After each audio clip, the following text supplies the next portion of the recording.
Welcome back to Coast Cooking. Today we're going to make an awesome summer salad. I call it the killer noodle salad.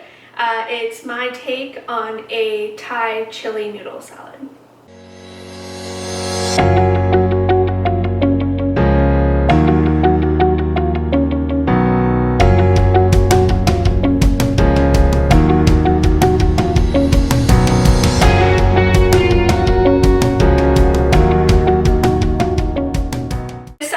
Crazy simple, and it takes 3 main pieces of produce to get it done. You're going to want a decent amount of cilantro, some carrots, and some green onion. Thank you to my friend Cornelia. These are fresh from her garden that I picked yesterday. I have some just basic Rooster instant noodles that I'm going to use, just cook according to the package. Obviously what takes the longest is what you're going to want to start with, so we're going to put our water on the stove to boil to cook our noodles.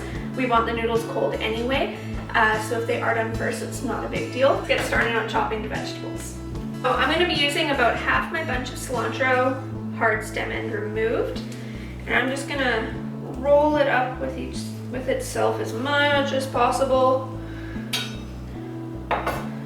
Beauty. And then we start chopping.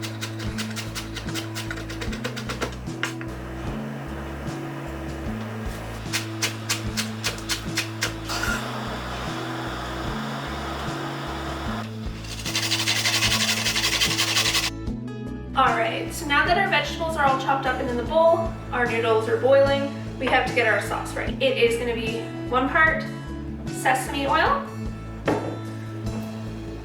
1 part soy sauce,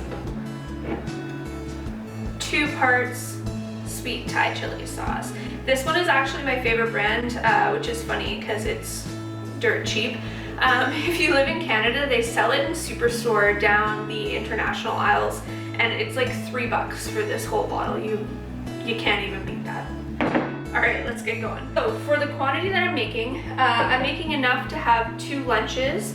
So I used half of this pack of the noodles, which is 3 bricks. I used 2 full carrots. I used a full bunch of green onion and half a bunch of cilantro, stems removed.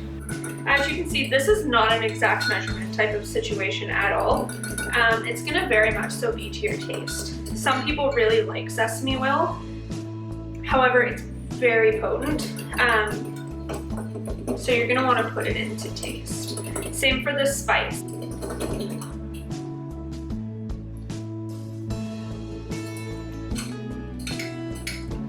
I want a little bit more chili sauce.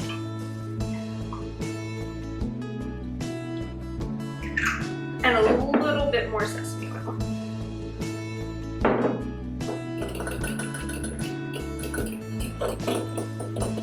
Taste again.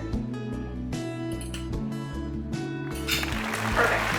Also, I know I licked it and put it back in. It's for me and my family. I'm a lick and dipper. If I ever feed you, you've been warned. All right, so that worked out to a 1/4 cup of sesame oil, a 1/4 cup of soy sauce, and half a cup of sweet chili sauce. So this is actually the first time I bought this soy sauce because we're in quarantine and I can't get everything that I would normally get. And this is the only one they had available at the store last week. It's a little different. Not sure if you can see it there. I'm not in love with it. It's a bit sweeter than your standard normal soy sauces that you would get here. All right, let's combine. So I actually like to put the sauce directly onto the veggies and then add the noodles. It really doesn't matter. I just find that it combines a little bit better that way. You do you, but that's how I'm gonna do it. So as mentioned, this is gonna be about a cup total of the sauce mixture that we made for 3 bricks of noodle.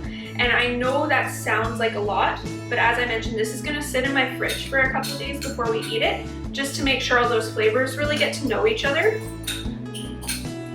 So I want it extra saucy so that the noodles don't come out dry when I eat them in a few days.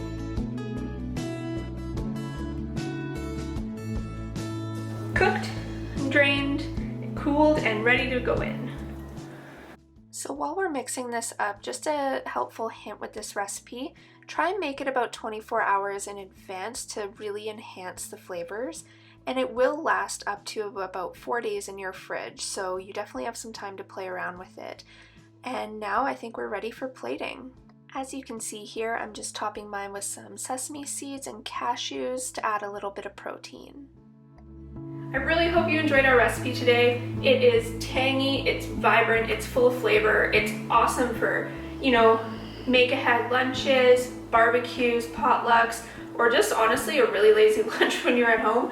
It's quick, easy, and it's pretty refreshing from the cilantro. So I hope you enjoyed it. Please like and subscribe, and I'll see you next time.